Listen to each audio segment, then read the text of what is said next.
반갑습니다. 8월 3일 주일 큐티 스케치 시간입니다.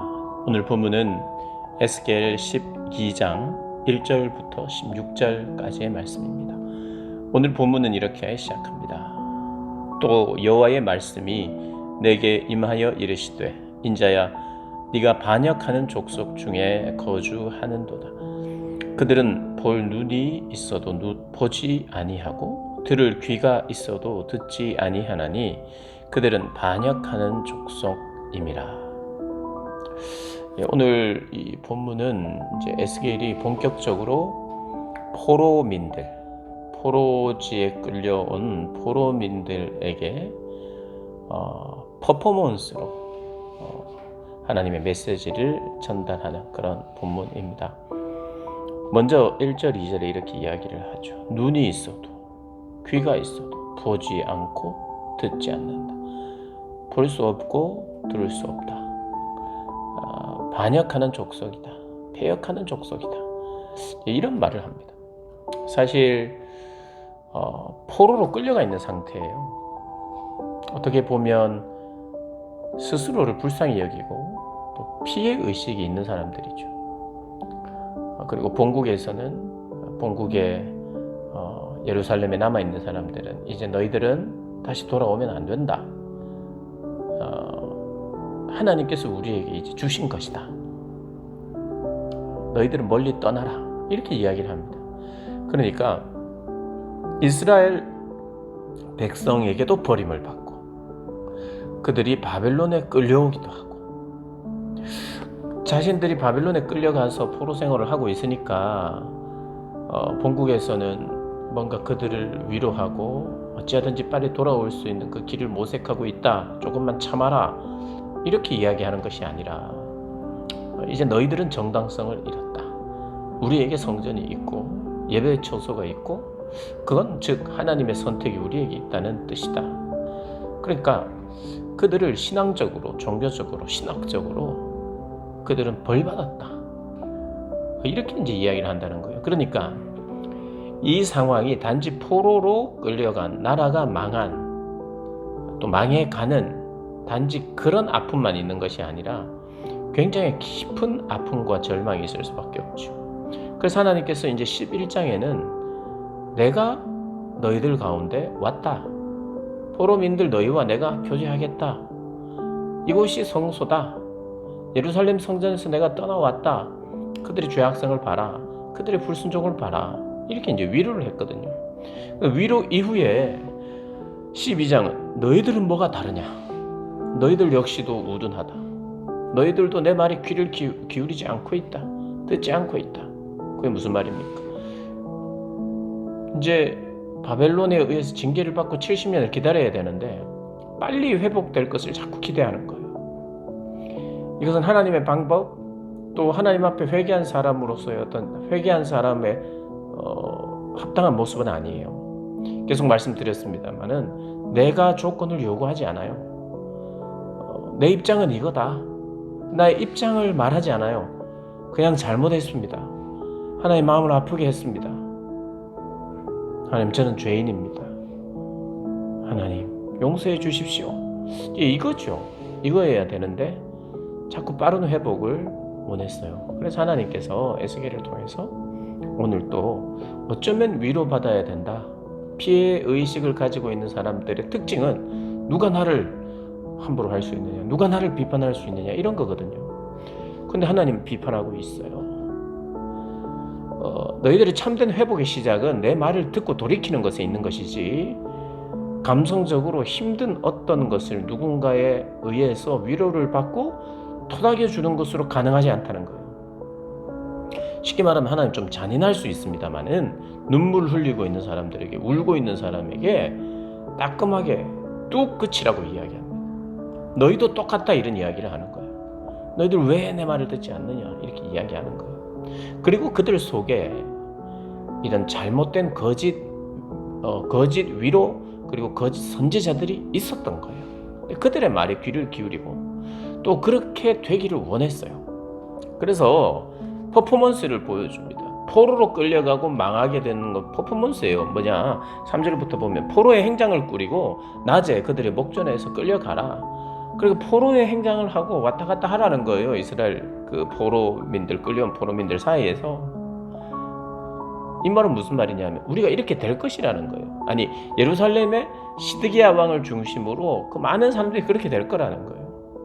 퍼포먼스를 또 보면 6절에 캄캄할 때 그들의 목전에서 어깨를 메고 나가며 얼굴을 가리고 땅을 보지 말라.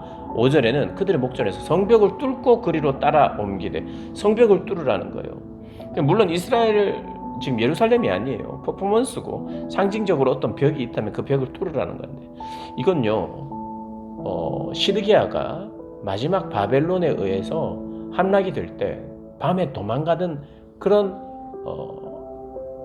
행위를 그대로 지금 하나님께서 미리 예언으로 가르쳐 주시는 거예요.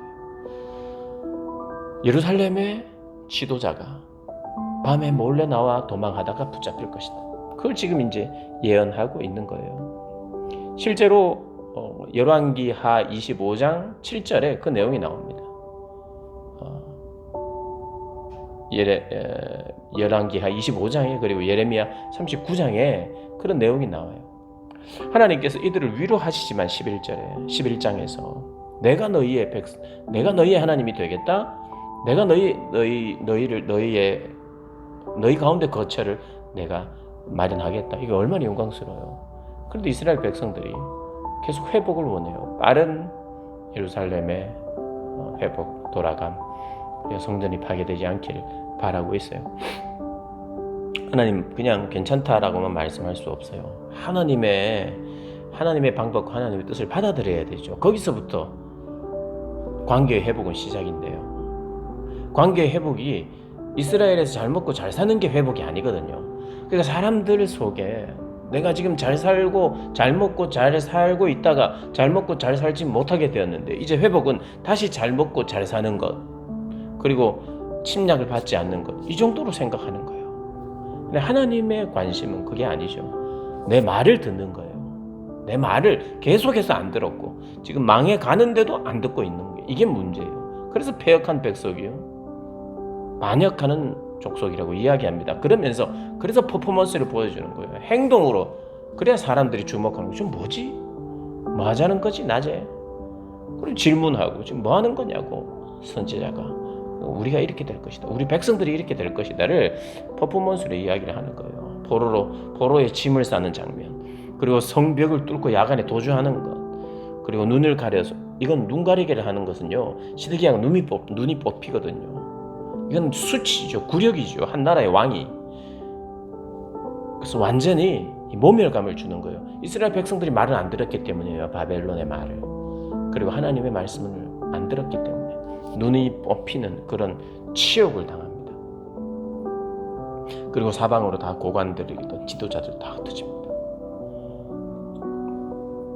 그런데 오늘 본문의 마지막은요 이래요. 16절에 그러나 내가 그중 몇 사람을 남겨 칼과 기근과 전염병에서 벗어나게 하여 그들이 이르는 이방인 가운데서 자기의 모든 가증한 일을 자백하게 하리니 내가 여호와인 줄을 그들이 알리라. 오늘 16절에 보면요 남긴다고 그럽니다. 여러분, 우리가 남은 자들이 있다, 이런 신학적으로 남은 자 사상이라는 게 있어요. 그게 뭐냐면 하나님께서 완전히 멸하시지 않고 사람을 남겨두시는 거예요. 그래서 그들을 통해서 새롭게 하나님이 일하시겠다는 거예요. 그래서 하나님은 뿌리까지 뽑지 않는다. 그루터기가 있다, 남아있다. 그래 거기에 생명이 다시 깃들게 하겠다는 거예요. 그래서 그 남은 자 사상 혹은 남은 자 신학이라고 이야기합니다. 여기에 그 남은 자들을 하나님이 있게 하시고 그들을 통해서 회복시키시는데, 오늘 본문을 보면요 16절에 왜 그들이 남을 수 있었는가? 그들이 남달리 의인이었는가?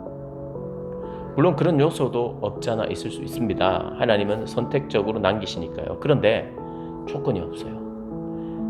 그리고 남기는 데는 어떤 사람이 잘했기 때문에 다시 그 사람들을 통해서 하시겠다는 하나님의 포부를 밝히는 게 아니라, 그들을 왜 남겼냐 하면 증거하기 위해서, 증거자 역할을 하기 위해서, 모든 이방인 가운데서 이스라엘의 잘못을 증거하고 하나님이 일하신 것을 증거하고 하나님의 말씀대로 되었다는 것을 증거하기 위하여 남겼다는 거예요. 그러니까 증언자의 역할을 하기 위해서 남겼다는 거예요. 이 남은 자는 물론 하나님의 은혜입니다. 그러나 대단한 어떤 특별한 이유가 있는 사람들은 아니에요. 그냥 하나님의 은혜 때문에 남겨졌어요. 전염병을 피할 수 있었고 칼과 기근에서 피할 수 있도록 하나님이 하셨어요. 그 이유는 남겨놓는 거예요. 말하도록 하게. 누가 했느냐? 하나님이 하셨다. 그러니까 남은 자라는 것도 하나님이 특별한, 하나님 무조건적인 선택이에요. 그리고 이유가 있어요. 그것은 증거자의 역할을 감당하게 하기 위해서. 우리가 이 말씀을 그대로 받아들여야 돼요. 내 쪽에서는 아무런 선한 것이 없다. 오히려 하나님께서 계속 말씀해도 계속해서 안 듣는다. 그래서 결국에는 하나님이 새 마음, 새 영, 한 마음으로 하나님을 깨닫고 듣고 순종할 수 있는 마음을 주겠다는 거예요. 그 마음을 구하라는 거예요. 그리고 그것을 지속하라는 게 에스겔의 말씀입니다. 오늘 본문을 통해서 내가 무엇을 하나님 앞에서 또 무엇을 해야 하느냐, 이거 이전에 하나님의 말씀을 철저히 인정하는 그런 진정성을 보여드리는 하나님 앞에서, 그것을 오늘 본문은 우리에게 말하고 있습니다. 여전히 하나님이 징계하는 가운데에서도 우리가 다 돌아온다는 보장은 없어요. 오히려 완고해지고 또 때로는 끝까지 하나님의 방법을 선택하지 않을 수 있다는 것 우리가 기억해야 됩니다. 그러니 하나님 앞에 깨어 있으려고, 내가 발등에 불 떨어진 이걸 간절히 구하는 게 능사가 아니고 하나님의 길과 하나님의 뜻이 어디 있는지를 묻는 것이, 그것이 우리에게 요청하시는 하나님의 부름이라는 거 우리가 잊지 않고 그렇게 하나님 앞에 살아가는 저와 여러분 되시기를 주님의 이름으로 축복합니다.